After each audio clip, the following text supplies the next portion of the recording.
Alright, we're going to be starting out in Bara. My main is in Scania, but I think starting out in a new environment where I know no one would be best. So because of that, I made an entirely new account. By the way, check out the description for the rules I'll be sticking to. Maybe we'll add some here and there, but the problem is once we reach around 150, we'll cross that bridge once we get to it. So before we begin, let me fix my layout first though. I can't stand having jump on alt. Spacebar for jump, just try to change my mind. I used to play Maple on its default layout for so long, I don't even know how I survived. Random story, I actually started Maple around middle school, around the Evan release I believe. I joined Galicia first, and then after that I switched to Windia, Belican, and then eventually stuck to Scania. My first class ever was an Evan, but that was a mistake because the skill books cost an NX, and yeah. I had to save up my allowance to get an NX. I remember walking home to save my bus money. Oh man, the things I did for Maple back then, yeah. At least I exercise. I remember stopping by the liquor store on the way home for snacks every day. Gosh, I'd probably be chubby back then. I thought about lowering the resolution, but I think it caused problems for recording and whatnot, so we'll just stick to HD. Man, remember when the maps were super big and it took forever to get to places? Well, we're gonna stick to something similar. No using the spring platform, we gotta walk everywhere. Oh yeah, I know classes nowadays have flash jumps or teleport available at first job, but we're not using it until we reach the appropriate job for that class. So now that I say that out loud, I really don't want to make a warrior.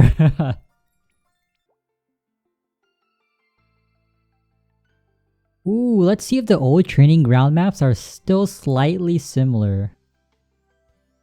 What? I think they're the same going based off my memory. It's not like the super old maps like Snail's Garden and whatnot, but I remember these maps at least. Ah, Nexon, you need to release a classic server already, but they probably have reasons not to do so. One of those reasons is a profit of course, but sometimes investing into the player base will pay off, you know? Players are the main reason why a game makes a profit, so having more players means more marketing advantages to entice those players into making in-game purchases. But who am I to say anything? I'm not a business professional. Okay, so for classes, what should we go for? I like to stick to the original 4 classes, Mage, Warrior, Archer, or Thief. I'm thinking of going the Mage route just to keep it simple, you know? Maybe an Ice Lightning Mage, that sounds good.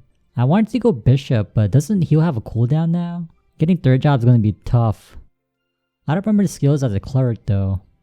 I wonder, did they update their job previews? I'm going to say yes, they did. Yep, it's updated. Oh, right. You gotta do the small quest first. Let me do this really quick. I forgot, our first boss of the game. It's mano a mano, eh? Sorry, you may now like the video for that pun. But yeah, this is what I miss. These days you one-shot everything, but I really miss the struggle to slay something. This is gonna be a fun series. It seems like we're almost ready to go to Victoria Island. Just gotta hop on board and then...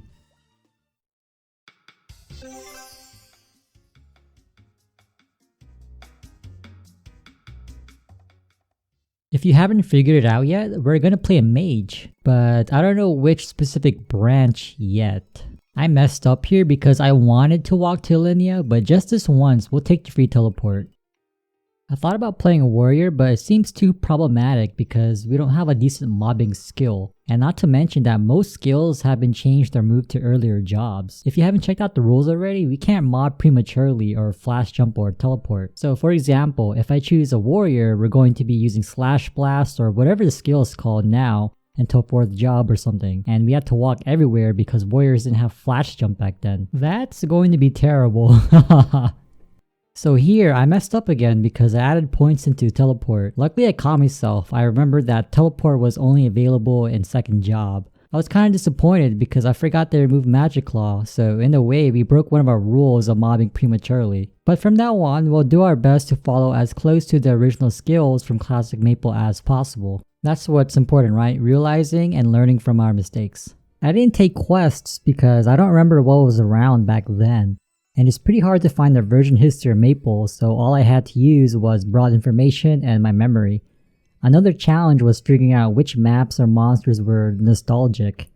Since we're only level 10, I figured we'd go to a map close by as I thought about what other alternatives we had. But soon enough, we ran into a problem. We ran out of MP. Oh my gosh, I can't remember the last time this was a problem for me in modern Maple. Back then, if you guys weren't around for that long, Illenia sold the cheapest pots out of every town.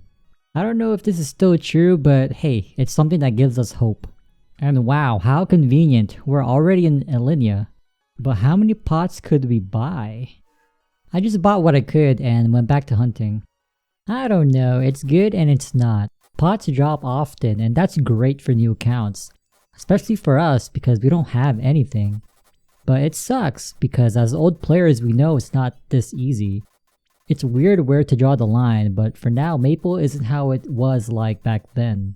And that's not going to change unless Nexon implements a classic server. Wink wink. So we'll just take this as a dub and keep calm and grind on. Now here I was super hyped because we found a black bandana. I never thought I'd be this happy to see this. Now just to reiterate, we're not going to be using flame stats or potentials in this series. But if an item somehow happens to have a decent flame, it's up for grabs. As far as I know, there's no way to remove a flame from an item, so I think that's fair. We're just trying to get to as close as Classic Maple as possible. We finally reached level 12 after who knows how long. At least the leveling part kinda didn't change. One thing I realized was that I should have put points into MP boost earlier. Just look at the MP boost, holy ribbon pig. And speaking of pigs, since we leveled, I thought about switching to a new map. I was thinking of Pig Beach, but I'm pretty sure the map we're thinking of is no longer in the game, right? I went back to shop to clean up inventory and refill on pots, and I was comparing pot prices. It's strange how Nexon prices them. In most cases, the convenience factor of pressing one pot to restore a set amount of MP isn't worth the premium price of combining 3 pots into one. Did that make sense? I don't even know. Just frugal Mapler things. Wait, is that another Mapler? I was shocked to find someone newbie like me. I didn't mean to insult you, Blue Planet. Sorry. But yeah, that's also another thing I miss. Communities nowadays are reliant on guilds and alliances. If you're new to the game, how are you supposed to find these people early on? It's easier post 200 because the endgame maps are consolidated into specific areas. Nearly everyone blazes to 200, so I'd think it'd be tough to find something like that. Food for thought. We're heading to a map with pigs and this place was the best I could think of. It's perfect too because sometime in the future, I like to make work gloves from the leather we might get. And speaking of, we gotta check if we can still get that sauna robe from Sleepywood. I know the bathrobes from Showtown are still around though, but I don't want to be half-half. This ain't Chinese takeout. As for elite monsters and bosses, I have decided to avoid them. I'm still thinking on what to do for current events though. Can we participate in them? It'd be great if you guys could help me out with these rules or provide ideas. So the plan is to stay here until level 14 and then move on to another map. I'm just thinking about the classic Maple and when I first made a bandit. I didn't go the Syndit route because I didn't know what it was at the time. I just went straight melee. If you guys don't know what a Syndit is, it's just using a claw and getting enough points in Savage Blow before you made a switch to a dagger. Y'all remember punching mobs? Man, that was annoying. Okay, we hit level 14 and the place I'm thinking about going to next is somewhere in the Hennessy's. Probably one of the mushroom maps, you know? I feel like we've all trained in at least one of those maps before. Ooh, Hennessy's hunting grounds was a spot. Especially on top of that shed thing. Y'all know what I'm talking about, right? I remember seeing an Evan there and I asked him how I could get a dragon like his. He was already 4th job and the guy had the nerve to troll a middle schooler. He told me to go to the cash shop. Oh my gosh. Well, he ain't wrong. The skill books cost an NX back then. I don't know why, but it's so fascinating to meet other Maplers that are kinda like me. Low level, no NX, newbie vibes. I'm just surprised, but maybe there are people out there that just want to enjoy the story. Everyone has their own journey, you know what I mean. Let's get back to getting where we're trying to go. Okay, this was the place I was referring to. It's a small map and these ledges remind me of Hennessy's hunting grounds. Sorta. We're gonna stay here until we finish our hour playing here and then we'll call it an episode. If you guys have any suggestions, please feel free to comment below. I do my best to read each and every comment on every video I put out.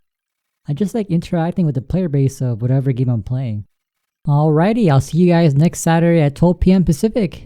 Take care and stay safe. You gotta try harder for the booty blitz. What is that pull range? Does the snowball actually do that much damage? Pop the ignite, pop the ignite! Why can't I ignite? Oh my. How did it ignite?